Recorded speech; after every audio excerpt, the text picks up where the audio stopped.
Bueno, ahora vamos a ver la técnica para tomar radiografías de aleta de mordida. Primero iniciamos con la aleta de mordida de dientes anteriores y podemos observar aquí que las coronas, tanto de dientes inferiores como de dientes superiores, van a aparecer en esta radiografía.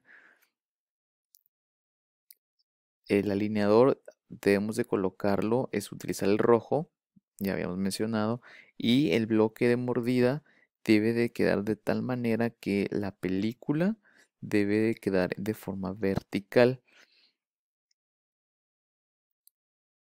Vamos a colocar la película junto con el alineador de forma vertical y lo vamos a centrar en la línea media.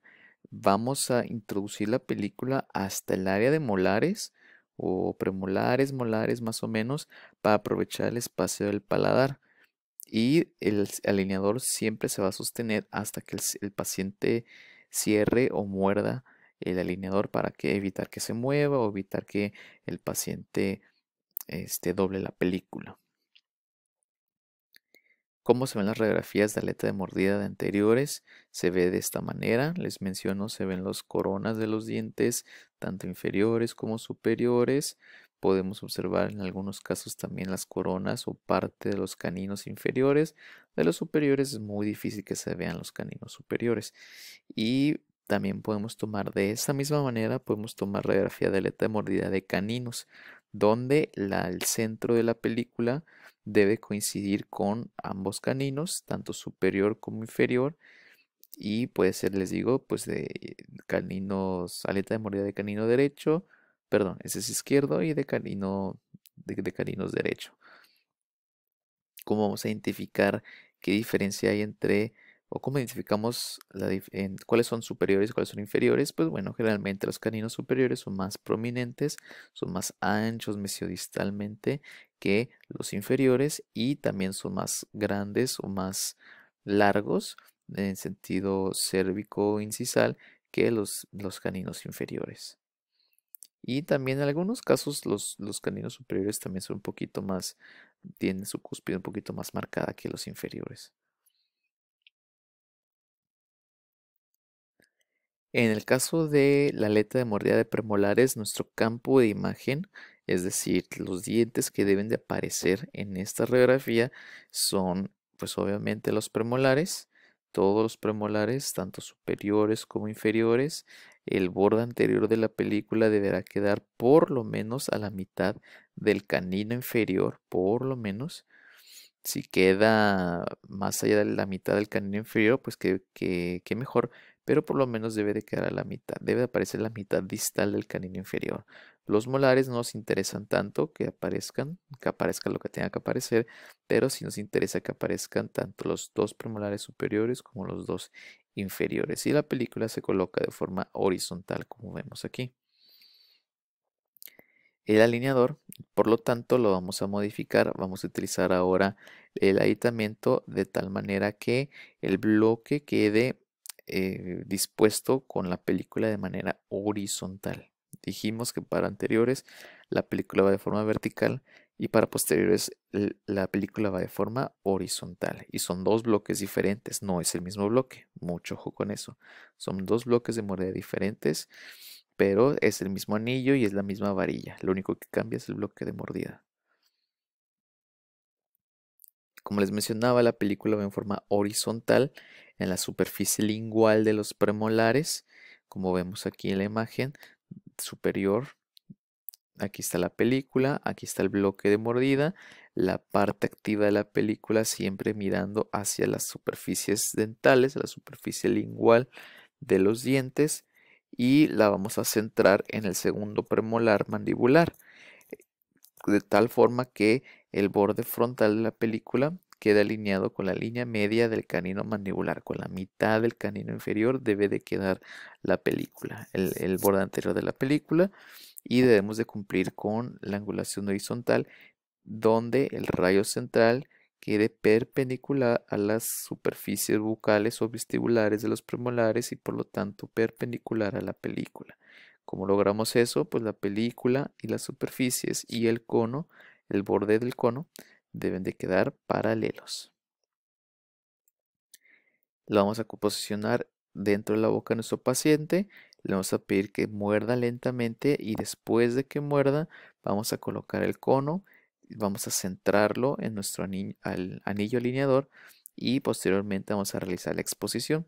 Así es como se ve una radiografía muy bien tomada de premolares, aleta de mordida de premolares, donde vemos contactos abiertos, aquí, aquí, aquí, aquí, aquí también. Aquí esto no es un contacto abierto, pero esto lo podemos pasar. Y podemos observar las coronas de tanto premolares superiores como inferiores y la mitad, por lo menos la mitad del canino inferior. Aquí podemos apreciar también la cresta alveolar y pues también las superficies interproximales. En el caso de la aleta de mordida de molares, pues bueno, la película también deberá quedar dispuesta de forma horizontal, de tal forma que el borde anterior de la película quede por lo menos a la mitad del segundo premolar inferior. Sí, sí puede quedar en el primer premolar, a la mitad entre los dos premolares, eso no es de mucha importancia, pero sí por lo menos debe de aparecer la mitad distal del segundo, perdón, del segundo premolar inferior. Y deben de aparecer también las coronas de los molares, tanto del primero como del segundo molar. Si es el caso o si existiera terceros molares erupcionados, entonces deben de aparecer en la aleta de mordida, debe de aparecer por lo menos 2 milímetros por detrás del último molar erupcionado, o sea, por detrás del tercer molar. Si están retenidos los terceros molares, los terceros molares, no es necesario que aparezcan en la radiografía, únicamente aquellos que están erupcionados. El alineador, pues les recuerdo, también va de forma horizontal, al igual que los premolares. ¿Y qué es lo que vamos a hacer? Centramos la película en el segundo molar inferior o en el segundo molar mandibular, de tal forma que el borde anterior o el borde frontal de la película quede alineado con la línea media del segundo premolar inferior. Debe de aparecer la mitad distal del segundo premolar inferior. Y lo mismo que les decía, ¿no? Si está erupcionado el tercer molar, entonces el borde posterior de la película deberá estar 2 milímetros distal del último molar erupcionado. Aquí tenemos el mismo ejemplo, donde está la película, está el bloque de mordida y el paciente está mordiendo. Y obviamente también cumplir con la angulación horizontal, donde la película quede paralela a las superficies vestibulares de los molares y que también quede paralelo al borde del cono. Vamos a pedir a nuestro paciente que muerda y que sostenga el alineador. Vamos a colocar el cono directamente cerca o en contacto con el anillo y así vamos a ver una radiografía de aleta de mordida de molares, donde se ven los contactos abiertos, apenas se alcanza a ver los contactos abiertos y se alcanzan a apreciar los dos molares, tanto el primero como el segundo, tanto superior como inferior, y vemos la mitad distal del segundo premolar inferior. Aquí bien pudimos aquí haber colocado la película un poquito más hacia enfrente, un poquito más a que aparezcan los premolares, porque aquí no tenemos tercer molar. Entonces, eh, no es necesario que aparezca tanto espacio aquí. Sí pudimos haber recorrido un poquito más la película, pero por cuestiones didácticas me gustó esta radiografía porque aquí se ve claramente si la técnica la dejamos estricta donde el borde anterior quede a la mitad del segundo premolar. ¿Y qué modificaciones podemos realizar a la técnica en los extantes posteriores? Cuando tenemos una pérdida ósea moderada o severa, podemos colocar la película de forma vertical para poder apreciar hasta dónde se encuentra la pérdida ósea, porque pues si lo colocamos una radiografía eh, la película de forma horizontal y el paciente tiene mucha pérdida ósea, pues probablemente no alcancemos o no logremos ver hasta dónde se encuentra el nivel de la cresta ósea.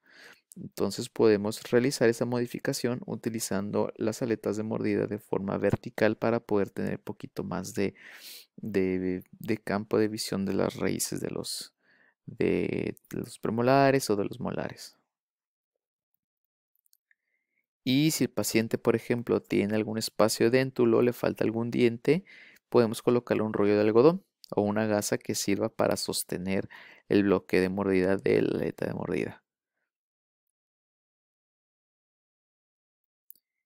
Y bueno, aquí tenemos una serie radiográfica completa de un total de 18 radiografías con sus respectivas aletas de mordida, aletas de molares, aletas de premolares, tanto izquierdos como derechos, y tenemos aquí los radiografías de molares, premolares, caninos, anteriores canino, y así con todos los, de tanto superiores como inferiores.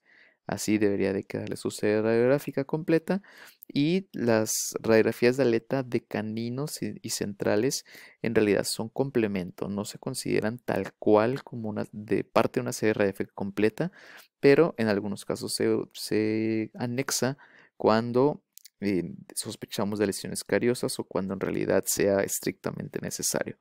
Pero en la literatura o en su mayoría únicamente se consideran las aletas de posteriores.